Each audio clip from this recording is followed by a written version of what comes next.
There's no feeling more intense than starting over. If you deleted your homework the day before it was due, as I have, or if you left your wallet at home and you have to go back after spending an hour in the commute. If you won some money at the casino and then put all your winnings on red but it came up black. If you got your best shirt dry cleaned before a wedding and then immediately dropped food on it. If you won an argument with a friend and then later discovered that they just returned to their original view. Starting over is harder than starting up. If you're not ready for that, like if you've already had a bad day, then what you're about to go through might be too much. Feel free to go away and come back. I'll be here. Alright, thanks for coming with me on this trip. I'll understand if you have to take a break at any point. Just find a safe place to stop and quit the game. And don't worry, I'll save your progress, always, even your mistakes. This game is a homage to a free game that came out in 2002, titled Sexy Hiking. The author of that game was Jazzuo, a mysterious Czech designer who was known at the time as the father of B games.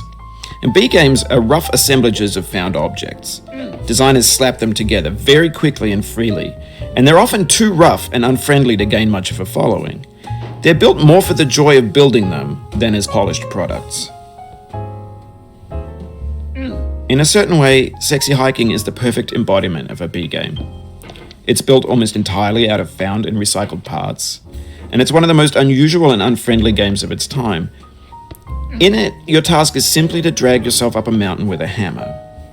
And that act of climbing, in the digital world or in real life, has certain essential properties that give the game its flavor. No amount of forward progress is guaranteed. Some cliffs are too sheer or too slippery.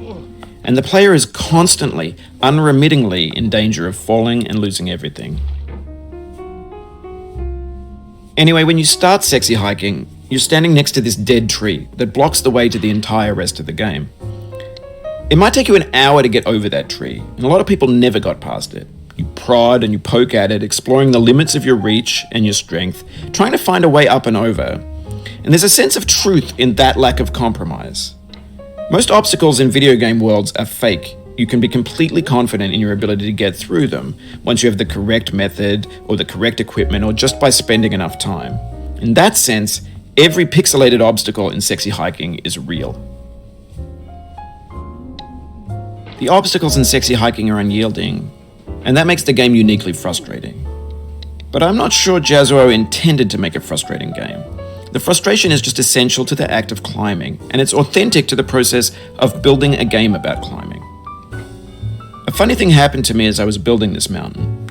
I'd have an idea for a new obstacle, and I'd build it, test it, and it would usually turn out to be unreasonably hard.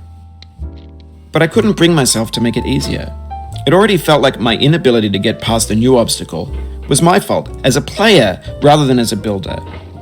Imaginary mountains build themselves from our efforts to climb them, and it's our repeated attempts to reach the summit that turns those mountains into something real. When you're building a video game world, you're building with ideas, and that can be like working with quickset cement. You mold your ideas into a certain shape that can be played with, and in the process of playing with them, they begin to harden and set until they're immutable, like rock. And at that point, you can't change the world. Not without breaking it into pieces and starting fresh with new ideas. For years now, people have been predicting that games would soon be made out of prefabricated objects, bought in a store and assembled into a world. And for the most part, that hasn't happened, because the objects in the stores are trash. I don't mean they look bad or that they're badly made, although a lot of them are. I mean they're trash in the way that food becomes trash as soon as you put it in the sink.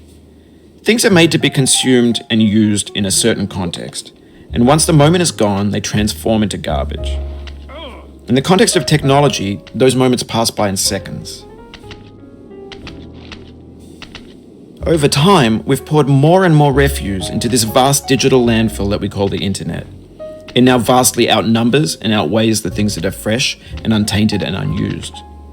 When everything around us is cultural trash, trash becomes the new medium, the lingua franca of the digital age. And you can build culture out of trash. But only trash culture.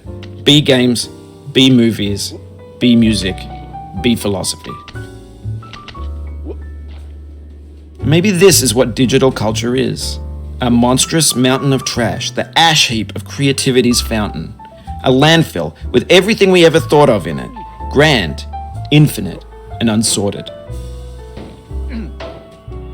There's 3D models of breakfast, Gen X's fanfic novels, Scan magazines, green screen Shia LaBeouf, banned snuff scenes on LiveLeak. Facebook's got lifelike bots with unbranded adverts and candid shots of Kanye and Taylor Swift mashups, car crash epic failed GIFs, Russian dashcam vids, discussions of McRibs, discarded, forgotten, unrecycled, muddled, rotten, untitled.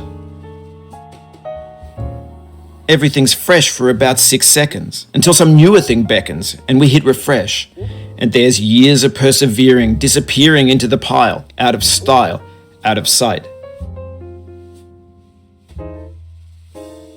In this context, it's tempting to make friendly content that's gentle, that lets you churn through it but not earn it.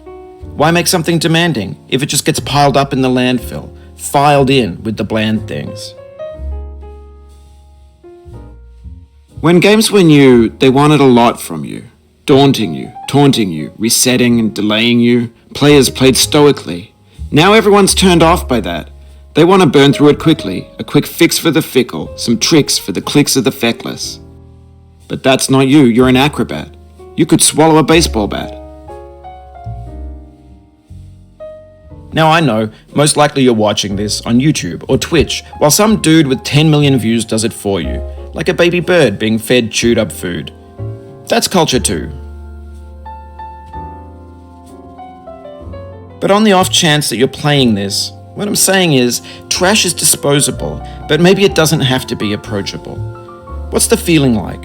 Are you stressed? I guess you don't hate it if you got this far. Feeling frustrated? It's underrated. An orange is sweet, juicy fruit locked inside a bitter